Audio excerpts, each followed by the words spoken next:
नमस्कार। देवाक्षर में आप सभी का स्वागत है। रामकृष्ण परमहंस देव जी के अनेक गुरु हैं। उनके सन्यास गुरु हैं श्रीमद तोतापुरी जी। श्री रामकृष्ण का दक्षिणेश्वर नामक पुस्तक के अध्याय गुरुओं का क्रमिक आगमन से आज हम श्रीमद तोतापुरी जी का विवरण सुनने जा रहे हैं। गंगा की दक्षिण दिशा में सीढ़ियों के ऊपर ड्योढ़ी अथवा चांदनी है। यह बहुत विस्तृत है और इसमें दोनों दीवारों से बेंच लगी हैं।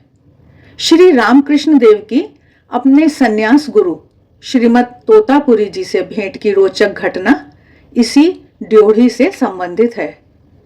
श्री शंकराचार्य द्वारा प्रवर्तित दशनामी संप्रदाय के श्रीमद तोतापुरी सन 1865 ईस्वी 1865 के अंत में दक्षिणेश्वर आए थे। वे सन्यासी किसी स्थान पर 3 दिन से अधिक नहीं रुकते, अपितु तीर्थ स्थानों पर भ्रमण और साधुओं से सत्संग करते हैं। श्री रामकृष्ण देव गहन विचारों में मग्न चांदनी में एक ओर बैठे हैं। उनके उज्जवल मुखमंडल पर दृष्टि पड़ते ही श्रीमद तोतापुरी ने यह अनुभव किया कि वे वेदांत साधना के उत्तम अधिकारी हैं। यह सोचकर वे उनके समीप पहुंचे और पूछा, तुम उत्तम अधिकारी प्रतीत हो रहे हो, क्या तुम वेदांत साधना करना चाहते हो? श्री रामकृष्ण, करने न करने के विषय में मैं कुछ नहीं जानता। मेरी मां सब कुछ जानती हैं। उनका आदेश मिलने पर कर सकता हूं। तोतापुरी, तो जाओ अपनी मां से पूछकर मुझे जवाब दो, क्योंकि मैं यहां दीर्घकाल तक नहीं ठहरूंगा। श्री रामकृष्ण धीरे धीरे श्री जगदम्बा के मंदिर में उपस्थित हुए एवं मां से अनुमति मांगी। तब भावावस्था में उन्होंने श्री जगदम्बा की वाणी सुनी, जाओ सीखो, तुम्हें सिखाने के लिए ही सन्यासी का यहां आगमन हुआ है। श्रीमद तोतापुरी पंचवटी गए जैसे अन्य साधु जाते थे और वहां उन्होंने अपना आसन बिछाया। सन्यास दीक्षा लेने के उपरांत तत्संबंधित सभी पूर्ववर्ती कार्य गोपनीयता से संपादित किए गए, क्योंकि श्री रामकृष्ण अपनी वृद्धा जननी को दुख नहीं पहुंचाना चाहते थे। शुभ ब्रह्म मुहूर्त में पंचवटी स्थित साधन कुटीर में विरजा होम संपन्न हुआ और गुरु ने अद्वैत ज्ञान की प्राप्ति के निमित्त शिष्य को सन्यास दीक्षा दी।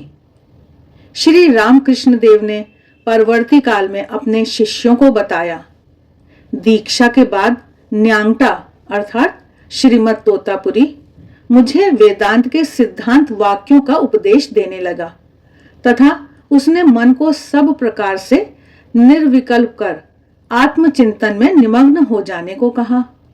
किंतु मेरी स्थिति ऐसी थी कि जब मैं ध्यान करने बैठा उस समय प्रयत्न पूर्वक भी मैं अपने मन को निर्विकल्प न कर सका, अर्थात नाम रूप की सीमा से मुक्त न कर सका। अन्य समस्त विषयों से सहज ही मन हट जाता था, किंतु तत्काल ही उसमें श्री जगदम्बा की चिर परिचित चिद घनोज्ज्वल मूर्ति जागृत हो जाती थी और उससे मैं नाम रूप का त्याग करने की बात ही भूल जाता था। सिद्धांत वाक्यों को सुनने के बाद ध्यान के लिए बैठकर जब बारंबार ऐसा होने लगा, तब निर्विकल्प समाधि के संबंध में मैं निराश हो गया और आंखें खोलकर मैंने न्यांगटा से कहा, मुझसे यह संभव नहीं है। मन को पूर्णतया निर्विकल्प कर आत्म स्वरूप में अवस्थित होने में मैं असमर्थ हूं। न्यांगटा तीव्र उत्तेजना के साथ बोला, क्या नहीं होगा, अवज्ञा की हद हो गई। यह कहकर वह कुटिया के अंदर चारों ओर देखने लगा और एक कांच के टुकड़े पर दृष्टि पड़ते ही उसने उसे उठा लिया और सुई की तरह तीक्ष्ण उसके अग्रभाग को मेरी भौहों के बीच बलपूर्वक गढ़ाकर वह बोला, इस बिंदु में अपने मन को समेट लो। तब पुनः दृढ़ संकल्प हो मैं ध्यान करने बैठा तथा श्री जगदम्बा की मूर्ति पहले की भांति मन में उदित होते ही मैंने ज्ञान रूपी खड्ग के द्वारा उस मूर्ति को मन ही मन 2 टुकड़े कर डाला। फिर मेरे मन में और कोई वृत्ति न रही। तीव्र गति से मेरा मन समस्त नाम रूप राज्य के परे चला गया और मैं समाधि में निमग्न हो गया। गुरु ने कुटिया के दरवाजे में ताला लगा दिया और बाहर बैठकर शिष्य के आह्वान की प्रतीक्षा करने लगे। 3 दिन बीत गए परंतु शिष्य ने दरवाजा खोलने के लिए नहीं पुकारा। तब विस्मित हो श्रीमद तोतापुरी ने चुपचाप ताला खोलकर अंदर झांका और पाया कि निर्विकल्प समाधि के आनंद में निमग्न श्री रामकृष्ण बाह्य जगत से पूर्णतः तटस्थ काष्ठवत अर्थात लकड़ी के जैसे बैठे थे।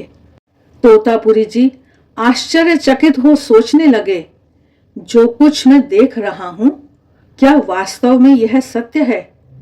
मुझे जिस वस्तु की उपलब्धि 40 वर्ष तक कठोर साधना के फल स्वरूप हुई वह इस महापुरुष को क्या एक ही दिन के भीतर प्राप्त हो गई है? श्री रामकृष्ण देव के शरीर की अवस्था का अच्छी तरह परीक्षण करने के पश्चात तोतापुरी जी विस्मय से चिल्ला उठे, यह कैसी दैवी माया है? यह तो सचमुच समाधि है। वेदांत में वर्णित ज्ञान मार्ग का चरम फल निर्विकल्प समाधि मात्र 3 दिन में कैसी अद्भुत दैवी माया है। तदनंतर समाधि से शिष्य को उठाने के लिए तोतापुरी जी ने हरि ओम मंत्र का उच्चारण किया और श्री रामकृष्ण देव का मन धीरे धीरे नीचे उतर गया।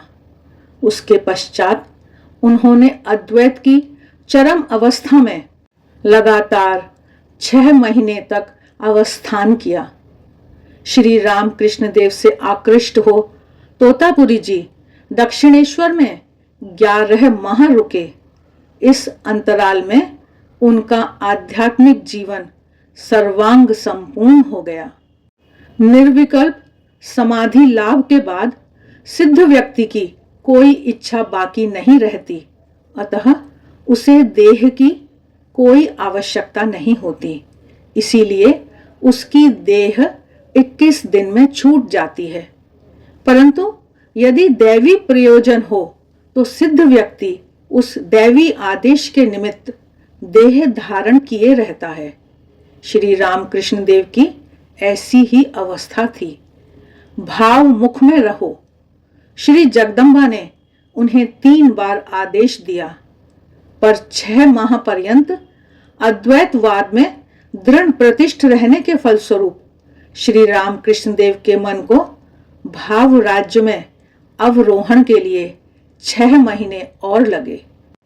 श्री रामकृष्ण देव को प्रतीति हो गई थी कि अद्वैत भाव में सुप्रतिष्ठित होना ही समस्त साधनों का परम लक्ष्य है। यही परिसमाप्ति है, पराकाष्ठा है। ईश्वर प्रेम की चरमावस्था में यह भाव साधक के जीवन में स्वतः ही आकर उपस्थित होता है। इसे सब मतों का अंतिम शब्द समझना चाहिए और जितने मत हैं उतने ही पथ हैं।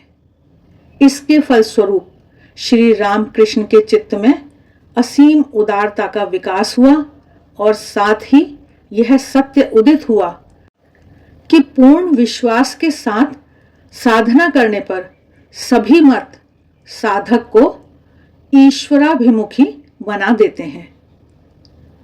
आज के लिए बस इतना ही।